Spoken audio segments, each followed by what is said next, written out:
And hey, and this is Francisco from Wondershare DrFone, and today I will be talking about the Android 11 update on the Pixel 4 and what you could expect from it on the Pixel 5 when that finally gets released. So let us go ahead and dive right in.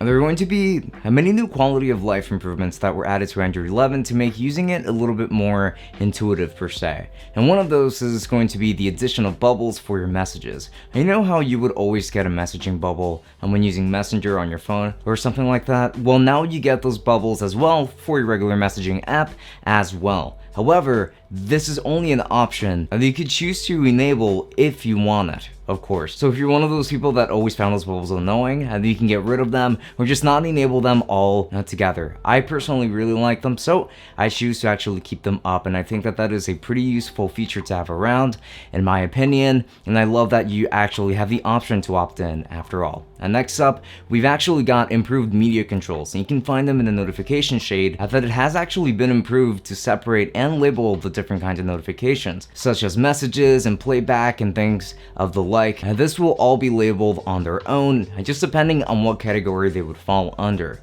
But going back to media controls, up here, you can do things like swipe back and forth to adjust different apps that currently have any kind of playback going on, and you even get media controls for switching between different output devices. Like if you have these connected through your headphones, for instance, but decided that you want to share a movie with your friends, so you want to switch over to your speakers, now it's actually easier than ever to do so. And I think that that is actually pretty cool, and to have those options available to you right on your thumbs without having to fiddle around too much. And Android has finally implemented screen recording that isn't perfect, but it is still good enough to capture audio, video, etc. And it's pretty neat because now I don't have to deal with any annoying ads from other choices out there on the App Store. And also screenshots are cleaner, and you can do even more with these with more editing tools. They'll definitely come in handy if you need them. And this is going to be a very welcome addition, as well as I have always wanted built-in or just native screen recording onto Android devices, and we've never actually had that, and I'm really glad that we're now getting that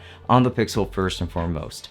And on the app drawer, and you can also find an app suggestion section on top, and where it shows you which apps you frequent so that you can access them easily without having to search for them on your own. This is also going to be incredibly useful to have around, and it almost always comes in handy because of all of these apps I do visit very frequently. So it's really nice to have an easier way of accessing them. Even if I don't keep them directly on the very front of the page, I can keep them kind of out of the way of sight and still be able to access them very easily, and I really love that. And because there's still other apps I would much rather have right out front instead.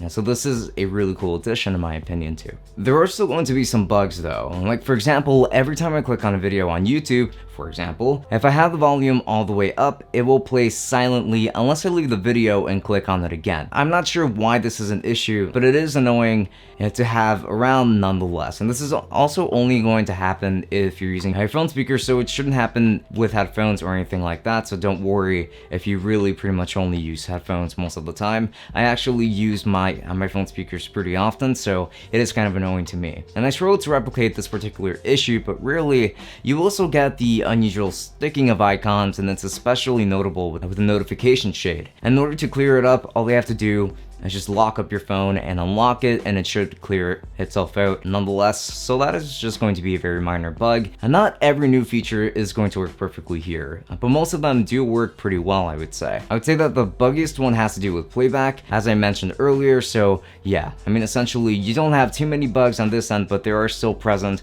and I do hope that they do get ironed out in the future. Now the Pixel 5 will be released sometime in October as per usual, and we're very much looking forward to its release. I think that Android 11 it definitely has a lot of utility that is quite nice, but it's still pretty early onto its release still, so it'll take a little while to iron things out, and I believe that Google will definitely take care of those through user feedback. However, I believe a lot of these things will be fixed once the Pixel 5 in particular is finally released. And so what do you think? What are your feelings on Android 11? And will you be getting the Pixel 5? And let us know your thoughts in the comments, and do subscribe for more reviews and tutorials in the future. Now with that said, have a good one and enjoy!